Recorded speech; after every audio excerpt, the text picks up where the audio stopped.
The first rule of success is to have a vision. You see, if you don't have a vision of where you go, and if you don't have a goal where you go, you drift around and you never end up anywhere.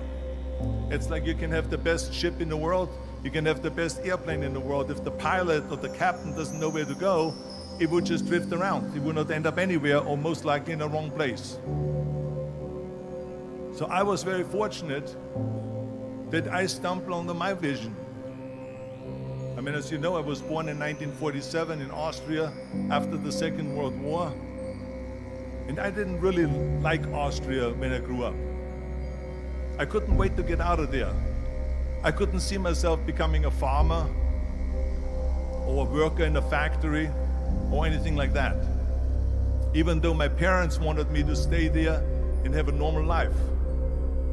My father wanted me to become a police officer like he was. My mother wanted me just to stay there and marry a girl with the name of Heidi, hopefully, and have a bunch of kids and run around like the Van Trapp family in The Sound of Music. But that was their vision, not mine. My vision was totally different. I felt that I was born for something special, for something unique, for something big. Do you know how great it felt that I knew where I was going? Imagine the majority of people don't know where they're going. It's when you have a goal, when you have a vision, everything becomes easy. Because remember that in America, for instance, when you study, you will see the percentage of people that like their jobs. 74% hate their job in America. Now, there is not much different when you come to Europe. The majority of people don't like what they're doing because they're really not doing it because they didn't have a goal and they followed this goal. They just aimlessly drift around, and then all of a sudden there's a job opening, so they get that job because you have to work. But then when you work, it's a chore. It's work. It's not fun. So if you think about, only a quarter of the people really enjoy what they're doing in life. That is unbelievable if you think about it. So I felt so blessed that I knew what I was doing. It's like a medical student that studies and knows he wants to become a doctor. You know where to go. So I knew where to go. So people always ask me, when they saw me in the gym in the pumping iron days, they say, why is it that you're working out so hard? 5 hours a day, 6 hours a day, and you have always a smile on your face. The others are working out just as hard as you do, and they look sour in the face. Why is that? And I told people all the time, I said, because to me, I'm shooting for a goal. In front of me is the Mr. Universe title. So every rep that I do gets me closer to accomplishing that goal, to make this goal, this vision, turn into reality. Every single set that I do, every repetition, every weight that I lift will get me a step closer to turn this goal into reality. So I couldn't wait to do another 500-pound squat. I couldn't wait to do another 500-pound bench press. I couldn't wait to do another 2,000 reps of sit-ups. I couldn't wait for the next exercise, for the next half hour of posing and all the kind of things that you have to do to be a champion. And with the age of 20, I went to London and I won the Mr. Universe contest as the youngest Mr. Universe ever. And it was because I had a goal. So let me tell you something, visualizing your goal and going after it makes it fun. You got to have a purpose no matter what you do in life. You got to have a purpose. So that's rule number one, have a vision. Rule number two is, don't listen to the naysayers. Don't listen to the naysayers.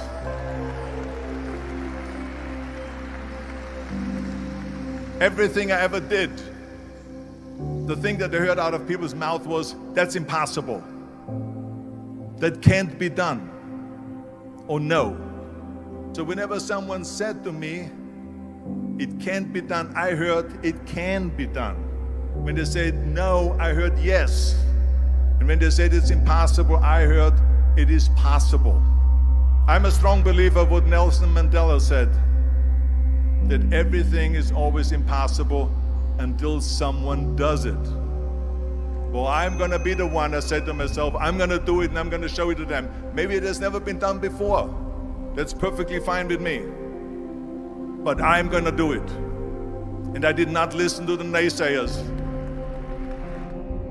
Next thing, the third point that I'm gonna make to you is, before we sit down with Jürgen and talk about the rest of the three, is work your ass off. There is no magic pill. There is no magic out there. You cannot get around. You have to work and work and work. And it drives me crazy when people say they don't have enough time to go to the gym for 45 minutes a day and work out. Or to do something for 45 minutes to an hour a day to improve.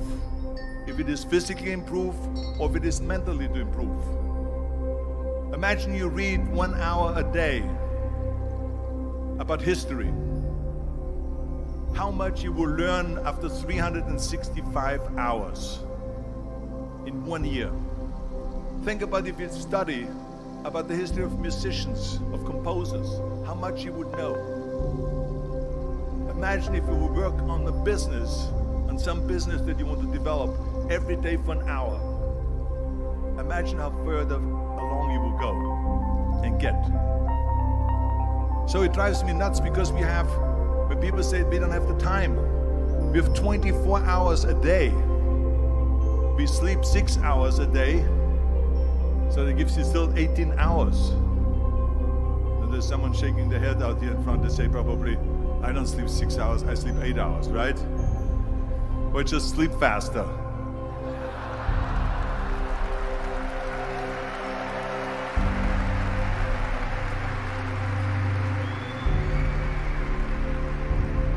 So we have 18 hours a day. The average person works around 8 to 10 hours. So let's assume it's 10 hours, so we have 8 hours left. Then you travel around an hour a day, maybe 2 hours a day. So now you have still 6 hours left. So what do you do with these 6 hours? What do you do with these 6 hours? Then we eat a little bit, then we schmooze a little bit, talk a little bit to people and all that stuff. But you can see how much time there is available if you organize your day. So you got to work hard. I mean, let me tell you something. When I went to America, I went to college. I went and worked out 5 hours a day. And I was working on construction. Because in those days in bodybuilding, there was no money. I didn't have the money for food supplements or anything. So I had to go to work. So I worked on construction. I went to college. I worked out in the gym, and at night from 8 o'clock at night to 12 midnight, I went to acting class 4 times a week. So I did all of that. There was not one single minute that I wasted. I became very friendly with Muhammad Ali in the 70s. And Muhammad Ali worked his butt off. And I saw it firsthand. And I remember that there was a sports writer that was there in the gym when he was working out and he was doing sit-ups. And they asked him, how many sit-ups do you do? And he said, I don't start counting until it hurts. Now think about that. He doesn't start counting his sit-ups until he feels pain. That's when he starts counting. That is working hard. And so you can't get around the hard work. It doesn't matter who it is. As a matter of fact, I believe what Ted Turner said. Work like hell and advertise.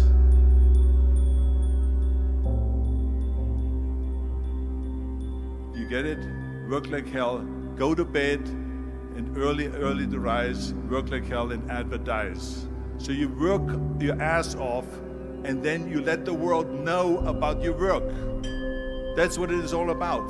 Let people know. If you have a company, if you have a movie, if you do a sports, work your ass off, but then advertise and let everyone know.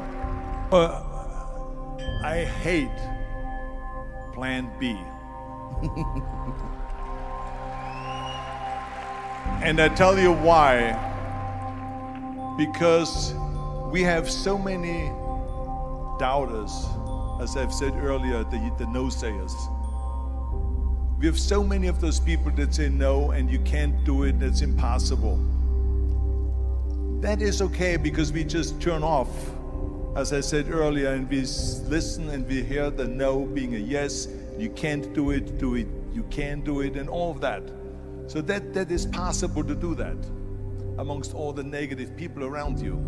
But when you start doubting yourself, that's very dangerous. Because now what you're basically saying is that if my plan doesn't work, I have a fallback plan, I have a plan B. And that means that you start thinking about plan B, and every thought that you put into plan B, you're taking away now that thought and that energy from plan A.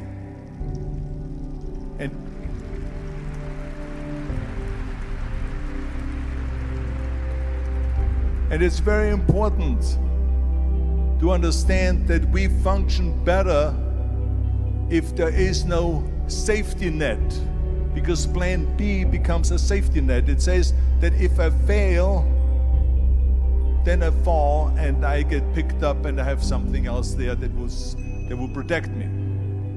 And that's not good, because people perform better when there's no safety net. People perform better in sports and everything else if you don't have a plan B. To me, it is very dangerous to have a plan B, because you're cutting yourself off from the chance of really succeeding.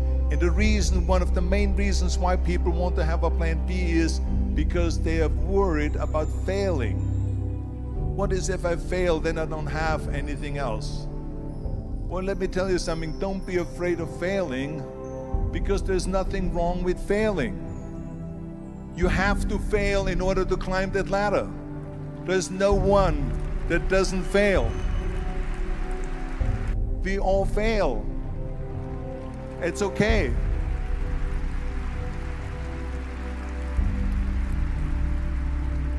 What is not okay is that when you fail, you stay down. Whoever stays down is a loser. And winners will fail and get up, fail and get up, fail and get up. You always get up. That is a winner. That is a winner. Hey, we all lose. We all have losses. This is okay. And this is why I say don't be worried about losing, because when you're afraid of losing, then you get frozen. You get stiff. You're not relaxed. You got to be, in order to perform well in anything, if it's in boxing or if it is on your job or with your thinking, is only happening when you relax. So relax. It's okay to fail. Let's just go all out and give it everything that you got. That's what it is all about. So don't be afraid to fail. This is one of my 6 rules to success. You can only feel complete as a person if you think about what can you do for your fellow member around you that maybe needs help. I felt like that everyone has a different motivation why you get into that.